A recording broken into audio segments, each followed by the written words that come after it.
Welcome to Lobster's list for October 15th, 2012. Number 1. Super Comboman from Interabang Entertainment returns to Kickstarter 1 year after its first attempt was only able to raise $1,045 towards a $15,000 goal. Take control of the character Strugs, performing fighting combos in a sticker-based universe while wearing a talking fanny pack. It is being developed for PC and Mac, with iOS, Android, and Linux as stretch goals. Pre-order at the $10 tier after the $8 early bird tier is depleted. I did not back the first campaign, but the project page has significantly improved since last time now that they have more to show than just concept art. Some of the character animations and destruction effects are impressive for a game that had to be self-funded up till now. Number 2. HotBot from Inkfile Games is a 2.5D scrolling arcade shooter for PC, Mac, and Linux. The robot character Tony must try to escape his creators and save his fellow robots that are scheduled to be scrapped. Features include randomized levels and 2-player co-op mode. For a $10 contribution, you can pre-order the game DRM free. The personality of the robot characters really helps prevent the presentation from so easily becoming bland. The game's developers have also expressed an interest in later porting to mobile devices and the Ouya console. Number 3. Dysis is an RTS game that also gives the player the option to drop into a first-person view to control a unit. This is footage from the prototype being developed for target platforms of PC, Mac, and Linux. The $10 tier includes the game, while the $20 tier adds access to the prototype and the beta. Some of the voxel terrain has an interesting aesthetic, especially with some of the more exotic locales. At the time of this recording, it is getting closer to 300% funded. Number 4.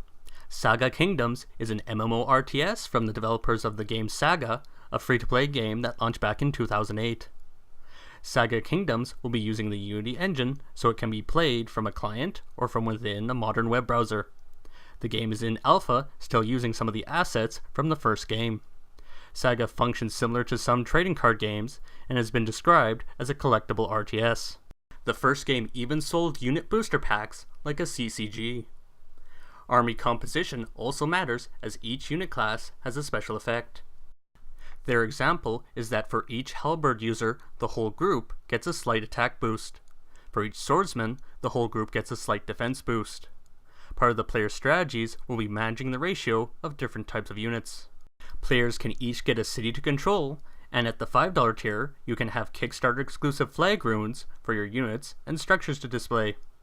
When you are offline, your units can still be performing tasks such as accumulating resources for when you return.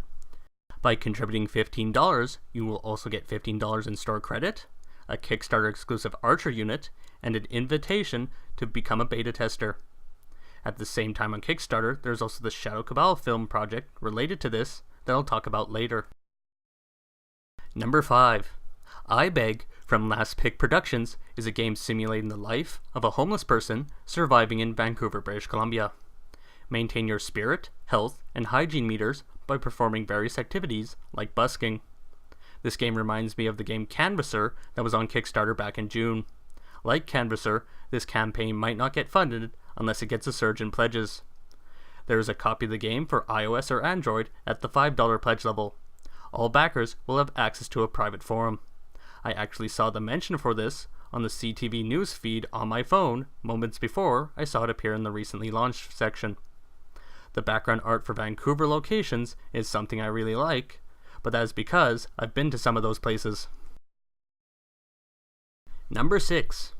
What's in a Game is a web series about game design, culture, technology, and business interacting. Some interviews have already been recorded, including one with Tim Schafer. All backers will gain beta access to the Game Mephisto site and receive a backer credit there. Part of the reason I back this is that their website is trying to build a platform for collaborations in game creation. The idea is similar to the collaborations subforum on Congregate, where indie developers can team up to create flash games. Now, on to honorable mentions. The Shadow Cabal from Aerostorm Entertainment is a fantasy action-adventure film set in the fantasy world of the Saga game. A team of a man, elf, and orc must prevent the god of the undead from being released. Back in May, it had an unsuccessful campaign that was only able to raise $7,619 towards a $10,000 goal. The raw footage has already been shot and is now seeking $20,000 for post-production costs. For $20, there is a signed DVD and a download of the soundtrack. Add $5 to your pledge if shipping outside the US. Visually, the camera work, action, and makeup look very good for a film without a big budget. But I could also nitpick the dialogue in the Kickstarter trailer for the delivery being too consistent across all the characters. Valiant is a steampunk action-adventure film seeking slightly less than $14,000 to cover some of its visual effects and miniature expenses. 3 mercenary air pirates in a dystopian world encounter a young girl and are faced with the moral choice of delivering her home. This film project began as a collaboration between many film students. The filmmakers were able to shoot scenes in a cargo plane, and the Millennium Biltmore Hotel. 2 experienced miniature makers, one of which funded his MoRav project on Kickstarter last year, will be donating some of their time to this project. Those model makers have worked on many films, including Inception, Serenity, and The Dark Knight. A streaming of the film is included at the $5 reward tier, along with a thank you on their website. The first 20 seconds of the pitch video, that serves as a small teaser, was able to hook me on this film. It looks like there's a lot of potential here, and the acting was better than I expected. 3089 is an open-world 3D action RPG with procedurally generated content for PC, Mac, and Linux. The game's world, enemies, and even its textures will be procedurally generated. This is from the creator of the games 3079 and Gentry 2 that are available on Desura. I covered Gentry 2 on the June 19th episode of this series. That was a campaign only able to raise $822 towards a $5,000 goal, but the game still was developed anyways. For $20, you can get a copy of 3089 with alpha and beta access. The Goon is a project hoping to adapt the comic of the same name into an animated film. I don't want to spoil the plot, but from this footage, you should be able to tell it involves mobsters and zombies. Back in 2010, a short teaser was released as a proof of concept. The project's minimum goal is to produce a story reel to attract Hollywood investors. Rewards include access to a behind-the-scenes production blog, t-shirts, posters, etc. The teaser is linked to from the project page and is a fun watch. Citadel of Sorcery is an MMORPG in a functional pre-alpha.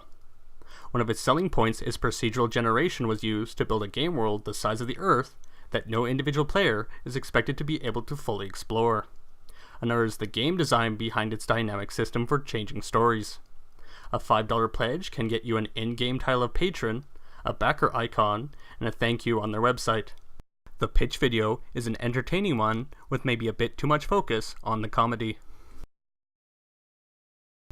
The King of Arcades is a documentary project about the Richie Knuckles arcade. This is not from the same creators as the film The King of Kong, A Fistful of Quarters, but looks like both films could complement each other very well, with people that appeared in The King of Kong recognizable in the King of Arcades teaser video.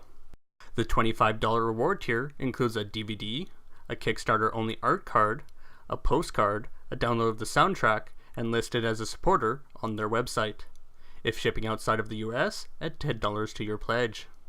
The teaser video shows a lot of promise, especially when things start going wrong for the arcade owner.